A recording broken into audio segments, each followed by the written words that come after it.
Entonces, esta charla de hoy es la cuarta charla de 3 que le antecedieron, que se hicieron en la Facultad de Arquitectura, todas con unas temáticas distintas y en el marco de todo este evento que también coincide con el doctorado honoris causa que se le acaba de entregar al profesor del Rey, que por cierto es el martes de la semana que viene, la entrega formal.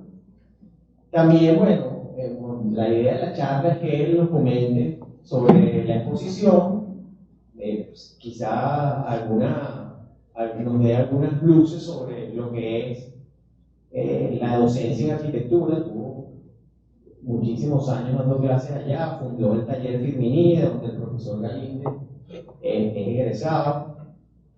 Y bueno, una vez que concluyamos esa primera etapa, los 3 profesores, el profesor Alberto Navarro, el profesor Jesús Galinde y el profesor Ricardo Están, harán algunos comentarios al respecto. Voy a presentar muy rápidamente al profesor del Rey. Es un resumen muy rápido. Es un arquitecto venezolano nacido en 1939, Premio Nacional de Arquitectura 2002-2003, profesor de diseño arquitectónico por más de 30 años en la Universidad Central de Venezuela. Paralelamente con su ejercicio, mantuvo por años presencia en la prensa venezolana, en un esfuerzo de comunicación hacia la gente y en general sobre los puntos de vista del arquitecto acerca de los más diversos temas, entre los cuales figuran los agudos problemas políticos de una sociedad como la venezolana. Terrello posee un blog personal llamado Entre lo Cierto y lo Verdadero, que lo pueden, está en línea y ahí pueden conseguir muchísimos escritos. Algunos de ellos están en el libro, pero ahí hay más, hay muchísimos más, en el cual practica lo que llama el pensamiento desde y hacia la arquitectura, insistiendo en lo que hace como arquitecto un ejercicio para escapar de los estereotipos y cautelas propios de la crítica arquitectónica, respecto a la cual no oculta su desconfianza. Bueno, eso sigue, ya lo he explicado muchas veces. Él explica recurriendo al aforismo de Nietzsche sobre el crítico de arte, que ve el arte desde cerca sin llegar a tocarlo nunca. Este año se le ha concedido uno de los máximos galardones que otorga la academia, como lo es el doctorado honoris causa, otorgado por su alma mater, la Universidad Central de Venezuela. Bueno, yo tengo el placer de conocer a Óscar Terrello de hace 22 años. Él me conoció recién graduado prácticamente y desde ahí siempre hemos mantenido contacto y mucha conversación. Para mí es muy bonito ver cómo todo muchas cosas que con otros profesores que lamentablemente ahora no están en el país, pero que siempre planeamos y siempre hicimos, hoy en día se están cumpliendo, quizá un poco tarde, a lo mejor en otro país hubiera sido mucho antes, pero hoy en día se están concretando, como las publicaciones, el poder hacer una exposición. Creo que en esa exposición hay algo que es muy valioso, que yo se lo comentaba a Óscar cuando él estaba haciendo el trabajo, y era que en Venezuela siempre hemos tenido el grave problema de que los proyectos o las obras no se concluyen, y muchas veces uno no tiene la oportunidad. Hay muchos arquitectos que inician muchas cosas, pero que las terminen no es lo más común, o que se terminen como se proyectaron. Y creo que esa exposición permite ver de una manera bastante clara una obra en el tiempo, la coherencia y las incoherencias de lo que puede ser el pensamiento de un arquitecto en el tiempo, porque él levantó todas las obras en 3 dimensiones con un equipo maravilloso que tiene, y bueno, su esposa Nubia, que también nos acompaña aquí, levantaron en 3 dimensiones todas las obras que de alguna manera o fueron concursos o fueron obras que no se terminaron o se terminaron de otra manera. Entonces, en la exposición y en el libro, que por cierto también está aquí afuera, lo pueden enviar cuando salgan y si les interesa comprarlo también lo pueden hacer. Ahí pueden ver la obra compilada completa, y eso para mí creo que tiene un valor único. Yo le decía a Oscar que es una manera, yo estoy seguro que a él esto le ha generado una mirada distinta incluso sobre su obra, porque ha tenido la oportunidad de no ver fragmentos, que es lo que siempre hemos hablado, que el gran problema de la arquitectura venezolana es que, o de la historia de la arquitectura venezolana, es que está construida por fragmentos. Fragmentos porque sus autores no han escrito sobre ello. Fragmentos porque las revistas o los medios de difusión han aparecido y han desaparecido, o fragmentos porque las obras no han sido terminadas o no han sido concluidas. Entonces, creo que el valor de compilación que tiene esta muestra es un valor añadido y muy, muy importante. Pero bueno, no quiero extenderme más porque tengo para hablar muchísimo, pero voy a dejar a Oscar y luego presentaré a los profesores. Bienvenido. Gracias. Bueno, para mí es un gusto estar aquí por muchas razones. Primero porque el motivo es doble. Había mencionado Víctor lo de la presentación de estos libros, o quizás no, sí. De estos libros que son libros en cierta manera autobiográficos, y por otro lado porque es una oportunidad para hablar sobre la enseñanza de la arquitectura frente a ustedes y frente a sus profesores, digamos, dimensión o aspecto de esta intervención que apareció un poco en el proceso de organizarla, pero que a mí me parece muy bienvenida y conveniente, ¿no? Y yo les voy a comenzar esto. Bueno, en primer lugar también quiero decir algo. Hoy se anunció, y la verdad es que cuando lo digo me conmuevo un poco, el fallecimiento de Magalí Russ-Brewer. Magalí fue la esposa de José Miguel Gale, pero Magalí fue una estudiante sobre todo. Eso es una cosa que me interesa mucho recalcar porque yo fui muy cercano a ella en una época. Y el que Magalí Russ-Brewer, su nombre, fue siempre una especie de factor de dinamización de los grupos donde ella participaba. Lo fue así mientras estudiaba. Ella era muy, muy buena estudiante, muy dotada desde muchos puntos de vista. Y además fue persona importante también en la vida de muchos otros arquitectos. Estuvo muy vinculada a mi hermano Jesús Tenreiro, y ella, acabo de leer esta mañana que falleció ayer. Bueno, Magalí tenía mucha edad, como yo la tengo, un poco más que yo, y uno pues lo espera, ese es el destino común a todos nosotros, del cual se habla poco, pero vale la pena mencionarlo con más frecuencia. Y lo digo porque últimamente, precisamente, yo lo vengo mencionando muchísimo.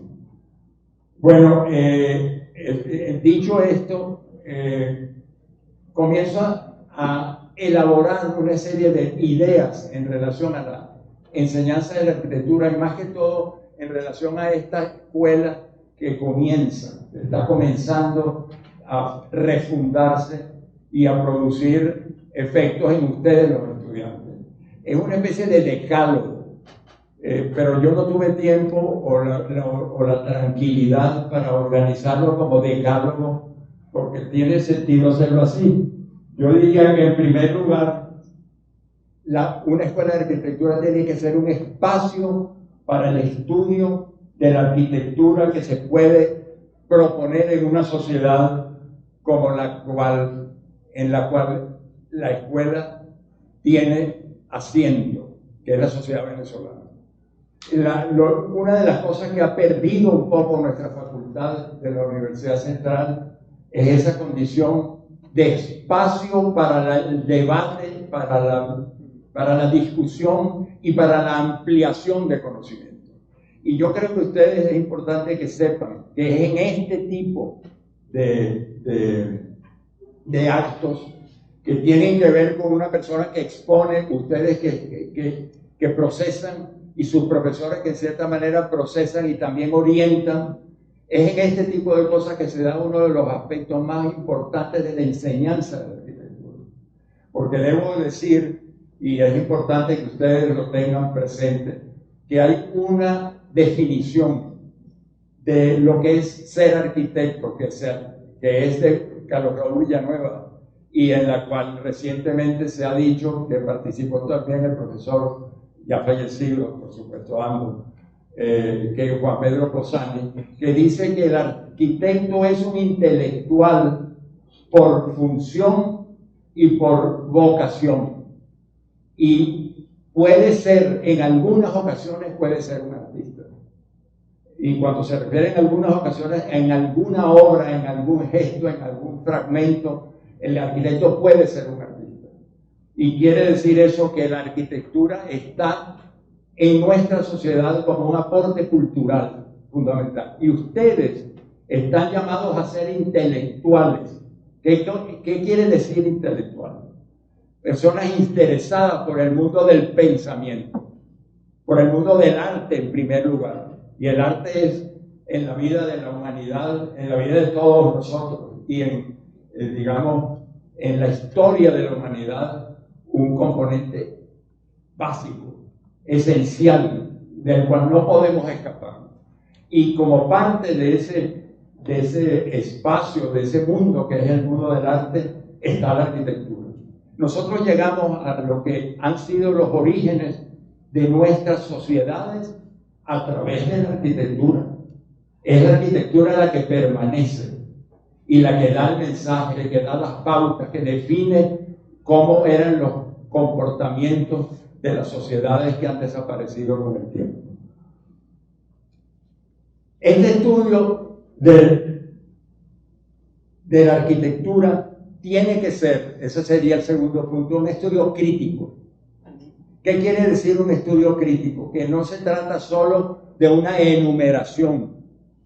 Por cierto, muy importante los profesores de historia de la arquitectura, que la enumeración que generalmente se da en el relato de la historia de la arquitectura esté acompañado de crítica, de observaciones personales, de observaciones que pueden venir de otros, pero que esencialmente son observaciones personales del profesor y de los estudiantes.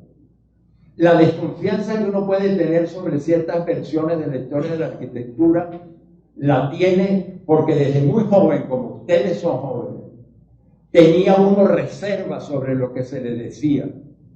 Ustedes tienen no la capacidad de derrocar gobiernos, que parece que fue una desviación ideológica que se planteó en la enseñanza universitaria durante muchísimo tiempo y de la cual, por cierto, nosotros hemos sido víctimas. Los estudiantes de arquitectura, los jóvenes, lo que tienen fundamentalmente es el deber de renovar y de replantear, y eso se logra mediante la afinación, la fundamentación de los puntos de vista personal. Yo me puedo emocionar ante a un vestigio arquitectónico de la época de los egipcios, con el mismo valor con el que yo me puedo relacionar con un fragmento de arquitectura de hoy en día. Eso hay que tenerlo muy claro y no confinar la historia de la arquitectura a una especie de revisión de un pasado muerto. Bueno, fundamental es, pues, que se ejerza la crítica. Ahora, la crítica no tiene por qué ser, sería el tercer punto, una crítica filosofante, es decir, una crítica basada en la invención de términos, difícil de entender. No es necesario que sea difícil de entender. Decía un filósofo que yo admiro muchísimo, todo lo que puede ser dicho con sencillez. Y eso es muy importante. No es que tengo que leerme un ladrillo de 1000 páginas para llegar a la conclusión de que una determinada arquitectura cumple con su función o no, o me emociona o no me emociona. Yo tengo que tener la posibilidad de decirlo, mis sentimientos, mis apreciaciones con sencillez. Eso es un punto muy importante también. Y otro punto fundamental, la arquitectura es construcción. Se quiso y se ha querido y se sigue queriendo hacer de la arquitectura un ejercicio gráfico con mayor o menor, diríamos, éxito, y convertir eso en la finalidad del pensamiento sobre arquitectura, producir imágenes. Pero no es eso la arquitectura. La arquitectura tiene que ser construida en estos muros, estos techos, estos pisos, etcétera, donde se realiza el fenómeno arquitectónico. Y para eso se necesita técnica. Necesitamos construir bien. Y ustedes tienen la obligación o la tiene la institución en la que están de darles las herramientas para construir bien, que consiste en saber cómo se drena un techo, en saber cómo los acabados que hay que aplicar en la superficie, el uso del color, el principio estructural que norma una determinada propuesta arquitectónica. Eso es de una importancia radical que se ha olvidado en países del mundo hoy en día muy importantes. Yo recuerdo hace poco que una muchacha que fue a Japón como intercambio estudiantil me decía que en Japón los ponen a los estudiantes a inventar, como nos ponían a nosotros, por cierto, distorsión que se repite 100 años después. No es inventar una forma al estilo Gehry, agarrar una estructura y lanzarle encima titanio y qué sé yo cuántas envoltorios o la de Zaha Hadid. No, eso no es arquitectura. Eso es venta de oportunidades turísticas y de oportunidades, digamos, de recolección, de rentabilización de la arquitectura. Pero eso no es lo que va a quedar. Y eso es importante que ustedes lo tengan presente y que lo tenga la institución que los está formando. Que creo que la tienen, por cierto. Ustedes tienen esa suerte de tener un grupo aquí de profesores que tienen el interés de ser iniciadores, es demasiado decir, continuadores del esfuerzo de formar arquitectos en ustedes, con ustedes. Otro asunto, la pertinencia cultural. América Latina es un continente que está llamado a jugar un papel importantísimo en el mundo. Eso se escapa de la mayor parte de los enfoques. Los Estados Unidos de América, que lo tuvo presente en los años 50 del siglo XX, de alguna manera lo tuvo presente, lo ha olvidado. El foco lo tiene en Asia para vender, en Europa para continuar el proceso de autorrenovación de los mecanismos financieros del mundo, pero América Latina ha quedado atrasada en sus propias contradicciones, que las tenemos y muchísimas. Vivimos en un país ahogado por las contradicciones y estamos sometidos a una especie de agotamiento. Por ahí se decían las edades, o hablábamos de edades. Tenemos 20 años en este país agotándonos, viéndonos solo el ombligo de un ombligo incluso ya un poco infectado. Eso no puede ser. Y para eso hay que rescatar la capacidad de diálogo, hay que rescatar la capacidad de una unión de los distintos aspectos, pero de los distintos grupos que intervienen en la sociedad. Y a partir de eso nace la arquitectura. La arquitectura nace de un contexto. Y en América Latina el contexto es el contexto del mestizaje. Somos mestizos, y somos mestizos culturalmente, no solo racialmente. Y esa es la gran riqueza de América Latina. Y la gran riqueza nuestra. Ustedes no se están formando para ir a trabajar en Dinamarca. Ustedes se están formando, o por lo menos es la expectativa de uno, para ir a trabajar en algún lugar de Venezuela. Cuando en Venezuela haya rescatado lo que todos tenemos que rescatar, que es la democracia. Porque no puede haber arquitectura fuera de la democracia.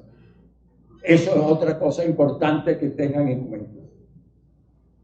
Bueno, hay otras cosas que se me pueden escapar de este decálogo, que es la actividad docente. Bueno, la vinculación entre actividad docente y espacio cultural y la formación intelectual de cada uno, que ya lo mencioné. Y una cosa que vale la pena mencionar y que es muy delicada, que es que tener cuidado, ser muy prudentes con la ideología, hacer de una institución docente, hacer de ella una especie de herramienta expansiva de una ideología, es una tentación que hay que superar. Podemos tener actitudes ideológicas separadas, pero no convertir a la institución en una institución cargada de esquemas ideológicos que pueden ser culturales, que pueden ser disciplinares o que pueden ser incluso políticos.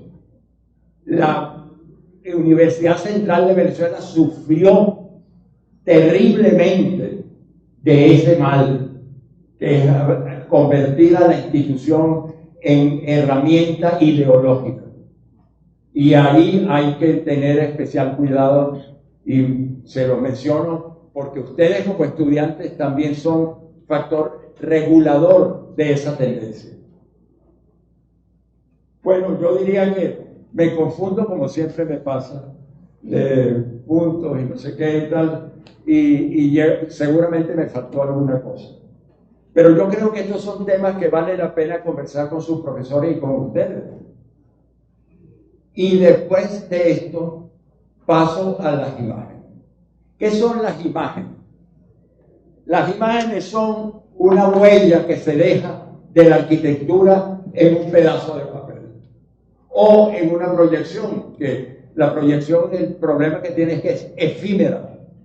No hay proyección permanente, en cambio que el libro es permanente.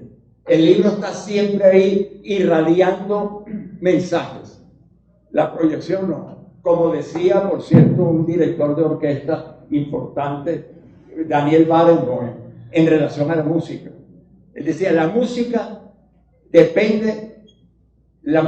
atraviesa el silencio. Y la música existe mientras deja de haber silencio. Pero cuando hay silencio ya no hay mensaje, en el caso de la música. Bueno, la imagen también tiene ese valor. Por eso es que nos propusimos a dejar estas imágenes. Sabemos que va a haber críticas y van a decir que uno se quiso glorificar con unos libros.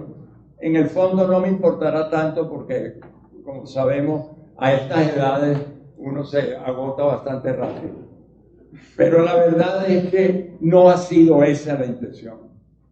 La intención ha sido dejar un mensaje cultural incompleto, lleno de problemas.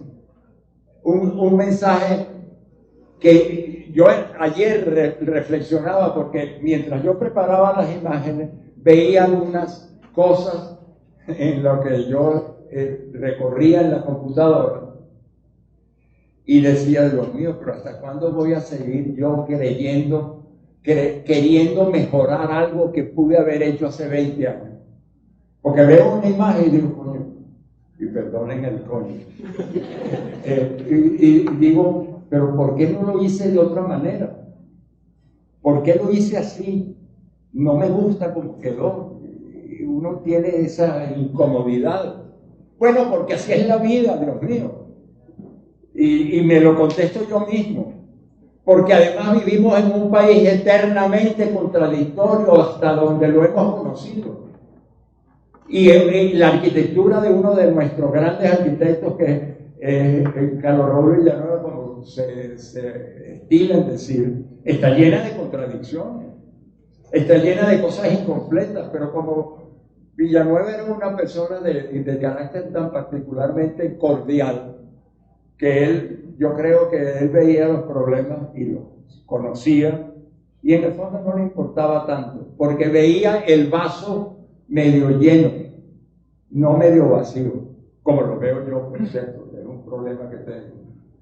Pero él lo veía medio lleno. ¿Y qué medio lleno era? Si dejó obras que nos dan todavía el placer de recorrer.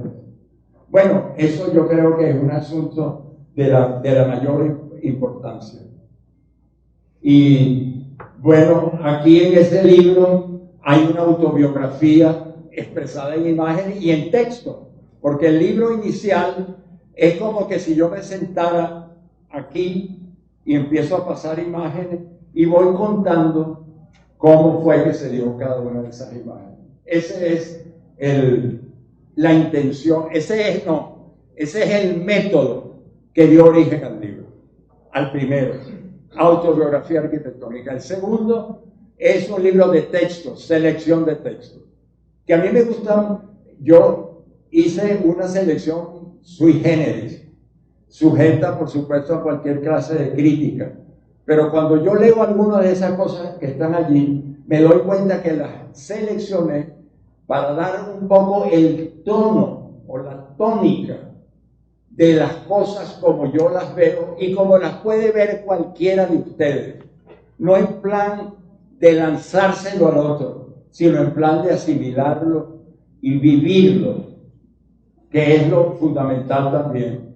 Por cierto, que alguien me preguntaba el día pasado qué condición le veía yo a una persona que quería ser arquitecto. Yo le dije algo con palabras un poco distintas, que yo le pido pasión al arquitecto que se quiere formar, apasionado, que no se quede en la pendejada diaria, sino que se apasione, que sea fastidioso en su grupo. Esos tipos fastidiosos en los grupos, que cuando todo el mundo está gozando algo, tienen alguna objeción, pero a lo mejor pueden ser muy fastidiosos de verdad, o pueden ser simplemente personas que están lanzando en su grupo un pequeño dardo hacia las cosas que importan, como por ejemplo lo hacía Magalí Ruth Gruber cuando ella tenía 30 años, porque era su estilo.